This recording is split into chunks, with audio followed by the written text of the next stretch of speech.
7시 34분 30초입니다. 새정치민주연합이 어제 중앙위원회를 열어서 문재인 대표의 재신임과 연계된 공천 혁신안을 가결시켰는데 재신임을 위한 1차 관문은 통과하게 됐지만 당내 분란이 쑥된 것은 아니어 보입니다.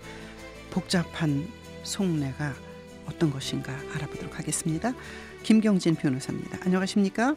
네, 안녕하십니까? 네, 혁신안 통과될 걸로 봤지만 상당히 진통이 있네요. 그렇죠? 어떻게 보셨습니까? 그러니까 그 중앙위 개최 초기에 조금 좀 시끄러웠었고요. 네. 근데 이제 그럼에도 불구하고 별다른 이변 없이 이제 만장일치로 의결이 됐기 때문에 네. 예상한 대로다 지금 이렇게 말씀을 드릴 수 있고요. 네. 그러면 왜 이렇게 이제 큰 내용에 있어서 이견을 달기가 어려웠느냐 이제 이 점에 대한 부분인데. 네. 또 하나는 만장일치를 문재인 대표가 강조했지만 네. 비주류는 다 나가고 그렇죠. 남아 있는 사람들이 무기명 비밀 투표가 아니고 박수로 만장일치다 이렇게 네. 해석이 되는 거 아닙니까? 예. 네. 그러니까 이제 저희가 사실은 이제 대한민국이 민주주의 사회인데 지난번에 이제 새누리당 의원총회 때도 유승민 원내대표 이제 네. 자리 그만두는 부분에 대해서도 박수로 그냥 끝내버렸지 않습니까? 그러게요. 네. 예. 근데 이번에 이제 새정치민주연합 중앙위원회도 사실은 혁신안이라든지 지도체제 변경과 관련한 그 내용 콘텐츠 자체에 대해서는 아무도 이의를 달기 어려운 비교적 좋은 내용이다 지금 이렇게 평가할 수 있는데 네. 문제는 그걸 의결하는 방식이 그렇게 중인 환시리에 박수쳐서 만장일치를 이루었다라고 과연 표현하는 것이 맞는 것인지 네. 네. 민주적 절차에 부합하는 것인지 그 점에 대해서는 좀 상당한 이견이 있을 수 있는 것 같고요. 네. 근데 이제 중요한 것은 어쨌든 새정치민주연합이 공천 혁신안을 획기적인 내용으로 의결을 했다. 지금 이 점에 포인트를 좀 둬야 될 것 같습니다. 네. 그래서 이제 국민 공천단을 100% 구성하는 안이라든지 또 네. 정치 신인에 대해서 가산점을 부여하는 방식으로 적극적으로 발굴하기로 한 것이라든지 네. 또 당 대표 체제를 앞으로 이제 개혁하기로 한 내용이라든지 이런 좋은 내용들은 많이 들어가 있는데 네. 어쨌든 그 절차 과정은 오게티라고 할 수 있겠습니다. 네. 근데 이제 문재인 대표가 갖게 되는 한 20%의 전략 공천 지역 이것에 대해서도 비주류 측에서는 상당히 의구심을 갖고 있다고 그럴까요? 불만인 네. 것 같고 합니다. 근데 무기명 투표를 요구했잖아요. 중앙위원들이 표결 전에. 네. 근데 이게 불발됐는데 왜 그랬을까요? 그래서 이제 당은 당규를 보면 중앙위원회 투표에 대해서는 어쨌든 공개 투표를 하도록 이렇게 규정이 되어 있는 것 같고요. 네. 그래서 이제 국민들 입장에서는 왜 이게 공개 투표냐, 이제 이 공개 투표 자체가 사실은 특정한 의견을 수용하도록 강제하는 이런 무슨 독재적인 어떤 투표 방식 아니냐, 지금 이런 의구심을 가지실 수 있을 것 같은데요. 네네. 근데 국회의원도 이 국회 안건에 대해서 표결을 할 때 기본적으로 지금 공개 투표를 하는 거 아니겠습니까? 네. 네. 그래서 아마 정당의 중앙위원쯤 된다면 네. 자신들의 정치적 의사를 당당하게 표시할 수 있어야 되고 그 점에 대해서 중인 환시리에 책임을 지겠다라는 어떤 이런 자세를 가지고 투표에 임하라 이런 취지에서 아마 공개 투표를 하도록 이렇게 당규에 정해져 있는 것 같은데요. 네네.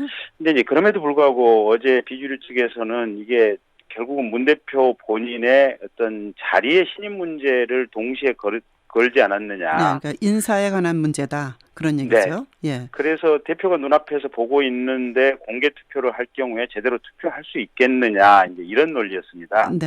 네. 그래서 중앙위 의장은 이제 중앙위원 전원이 동의를 한다면 공개 투표를 비공개로 바꿀 수 있는데 그렇지 않는 한 어렵다. 당원 네. 당규상 이제 이렇게 얘기를 해서 어쨌든 공개 투표가 강행이 됐는데 네. 큰 틀에서 보면 이게 비공개 투표를 해야 한다고 하는 어떤 의견도 상당히 이게 어떤 논리적인 타당성이 있어 보여서 네. 이 표결 방식에 대해서는 앞으로 아마 당 내부에서 좀 심도 깊은 예. 논의가 있어야 되지 않을까 싶습니다.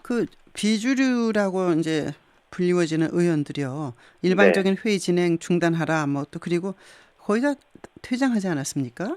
네, 예. 네. 면면을 보면 그래도 알려진 분들도 많고 민진모라고 민주당 집권위원 모임 김영환 유성엽 김두관 전 경남지사 이런 분들 다 나가고 그래서 앞으로 어떻게 될까 모르겠어요. 네. 이제 이게 어쨌든 어제 그 절차적으로는 이제 어떤 토론이 완벽하게 좀 잘 진행된 다음에 공개든 비공개든 투표가 이루어졌으면 좋으련만 네. 토론이 초창기에 있다가 조금 있다가 그냥 나가버리는 바람에 사실 이제 네. 토론이 제대로 진행되지 않은 측면이 있고요. 네네. 두 번째는 당내 혁신안과 또 문재인 대표의 진퇴 문제에 관한 부분이 복잡스럽게 이게 연결이 되면서 이게 아. 이제 이 어제 좀 혼란상이 야기가 된 측면이 있거든요. 네네. 근데 이게 이제 비주류와 주류인 문재인 대표 사이의 간극이 앞으로 쉽게 좁혀질 수 있을 것인지, 네. 그래서 계속해서 아마 당의 혼란상은 일정 부분은 이어질 것이다 이렇게 볼 수밖에 없는 것 같고요. 네. 이게 이제 문재인 대표는 결국은 신임 투표를 끝까지 밀어붙일 태세고, 네. 큰 틀에서 보면 새정치민주연합의 리더십은 문재인 대표 위주로 이제 어떤 큰 물줄기는 잡혀간다 이런 네. 흐름으로 보이기는 한데요. 여전히 여진이나 시끄러운 것은 좀 남아있지 않을까 네. 싶습니다. 추석 전에 일단 뭐 재신임을 묻겠다. 또 그 뭐 그래서는 안 된다. 또 이종걸 그 원내대표는 통합기구를 좀 설치해야 된다. 뭐 여러 가지 자신도 그 직을 걸겠다. 이런 얘기를 네. 하는 거 보면 시끄럽네요, 진짜. 그러니까 이게 지금 그러니까 혁신안은 어제 통과가 됐고 이제 공천 혁신안 이제 위주로 해서 통과가 됐는데, 네. 앞으로 이제 실제 집행 과정에서 전략 공천 20%가 과연 어떻게 될 것인지, 네. 네. 또 비례대표 선정 과정이 어떻게 될 것인지, 네. 또 공천심사위원과 위원장을 대표가 선정하도록 돼 있는데 네. 이 위원과 위원장 인선을 또 어떻게 할 것인지, 이런 과정에서 결국은 네. 주류와 비주류 사이에 상당한 힘겨루기가 있을 것 같거든요. 네. 네. 그래서 아마 그런 부분과 관련해서 이런저런 어떤 정책적 또 혁신 네. 논란의 이름을 가지고 당 내부에 힘겨루기가 있지 않을까 싶습니다. 뭐 국감 하루 전에 이거를 걸었던 문재인 대표에 대해서 국정감사가 야당에게 얼마나 중요한데 초선 네. 의원이라 잘 몰랐던 거 아니냐, 뭐 이런 얘기가 언론에서 나오는 것도 사실입니다. 자, 박영선 의원이 저 표결하지 않고 퇴장했고, 김한길 의원은 국정감사 바쁘다, 안철수 의원은 혁신안에 반대한다, 시작부터 불참했고, 그런가 하면 박원순 시장은 일정 때문에 표결하지 않았는데 혼란은 있지만 통합으로 가야 한다 이랬고, 안희정 충남지사 눈 딱 감고 단결해야 한다, 뭐 이런 얘기들을 좀 모아봤습니다. 네. 저 박근혜 대통령 정무특보, 어제 우리가 이슈 토론에서도 얘기를 했습니다만 친박의 핵심으로 불리우죠, 윤상현 의원요. 네. 친박의 대선 주자 있다, 김무성 대표를 견제하는 것이 역력해 보이는데 본인은 또 아니라고 문자 보내왔대요. 이 얘기 좀 들려주세요. 글쎄 이게 근데 지금 세간에서는 그 김무성 대표 사위 네. 마약한 부분이 이제 언론에 보도된 경위나 과정과 관련해서 네. 이게 큰 틀에서 어떤 음모론이 있는 것이 아니냐, 이제 이런 얘기들이 여의도 정가에 상당 정도 이렇게 설왕설래하고 있었거든요. 네. 네. 근데 이제 그 여진이 끝나가려는 상황에서 윤상현 의원이 지금 이 발언을 툭 하고 던졌기 때문에 네. 네. 결국 그게 다 맞물려 있는 것이 아니냐, 지금 이런 의구심들이 더 증폭되는 것 같아요. 네. 네.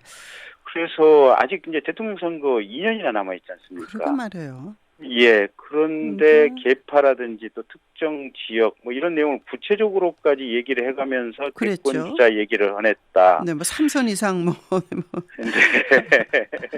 그래서 윤상현 의원의 의도가 무엇인지는 모르겠지만 네. 결과적으로 이번 마약 사건으로 김무성 대표가 상당 정도 리더십이 흔들리는 상황에서 네. 조금 더 흔들릴 수밖에 없는 요소를 툭 하고 윤상현 의원이 던졌다, 이렇게 네. 보입니다. 네. 네.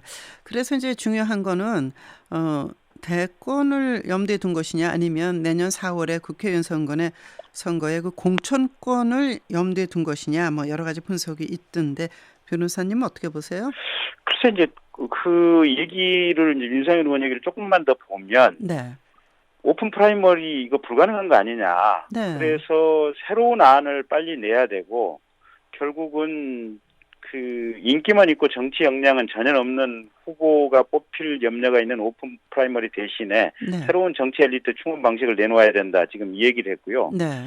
또 한 가지가 이제 유승민 원내대표하고 그 대구 경북의 이제 TK 의원들 물갈이 문제와 관련해서는 네. 어쨌든 이 유승민 의원 현지에서는 상당히 힘든 것 아니냐 지금 이런 얘기를 했거든요. 네, 네, 그 얘기까지 전부 종합해서 본다면 네, 어쨌든 제3자 눈에는 이제 윤상현 의원이 친박계가 큰 틀에서 내년 총선의 공천권을 가져가겠다. 네, 그다음에 김무성 대표는 퇴진 네. 내지는 그냥 그 자리에 두게 한다고 하더라도 사실상 실권이 없는 식물 대표 상태로 두겠다라는 의지를 표현한 것이 아닌가 아, 네. 이렇게 추측할 여지는 충분히 있어 보입니다. 예, 윤상현 의원 어제 말은 이 시간에 그 이정현 최고위원을 인터뷰할 때 오픈 프라이머리는 그 전에 다 박근혜 대표가 하셨던 방법이다라고 확실하게 얘기를 한 게 기억이 나네요. 네. 하여튼 몇 겹으로 얽혀 있는 정치권 얘기입니다. 오늘 말씀 잘 들었습니다. 고맙습니다. 네, 감사합니다. 네, 김경진 변호사의 평론을 들어봤습니다. 7시 45분. 여러분은 지금 세상을 연다 박찬숙입니다를 듣고 계십니다.